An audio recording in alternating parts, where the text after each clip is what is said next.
The House of Representatives Committee on the Federal Capital Territory has criticized the pack and pay arrangement of the Federal Capital Territory Administration. This criticism came up during an interactive session with Mandate Secretary in charge of the Transportation Secretariat, Chinedum Elechi. The House committee said residents and motorists in the nation's capital are being harassed by those employed to enforce the policy. Recall that the FCTA reintroduced the pack and pay policy into the nation's capital in August 2023. After signing an agreement with two concessionaires, the policy was aimed at decongesting the city and make motoring a more pleasant experience. This was after the policy was suspended in April 2014 when a High Court judgment stopped the FCTA from collecting fees from residents for on and off the street parking within the metropolis.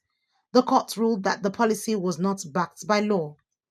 Chairman of the committee, Honorable Mukhtar Petera, demanded details on how the reintroduced pack and pay arrangement was established, who authorized it, and how remittances are made to the coffers of the FCTA. At least let's know what is happening in the transport department before we go on oversight. Madam Secretary, for me, let me just ask you a question with the pack and pay.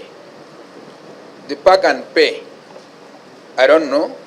I used to see your staffs outside Abuja here. When you park, they said pay, you pay.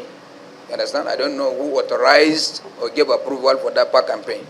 Responding, the Mandate Secretary in charge of Transportation Secretariat, Chinedum Elechi, said the policy is regulated and supported by a legal framework and that only designated areas serve as parking zones.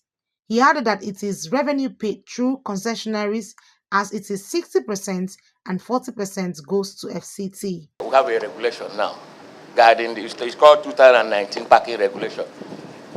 And there's another road traffic regulation amended 2023, which amended the 2023. We had 2020.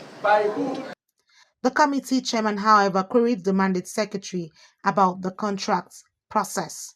Responding, the Director of Legal Services of the Transport Secretariat, Hussaina Olayemi, explained that the Infrastructure Concession Regulatory Commission and Abuja Investments Company and the FCT organization responsible for private-public partnership were involved. The committee ruled that on the next appearance, the Mandate Secretary should bring a copy of the agreement with the concessionaries and details of the remittances received from January to date, following abandoned motor parks in the nation's capital raised by some members of the committee.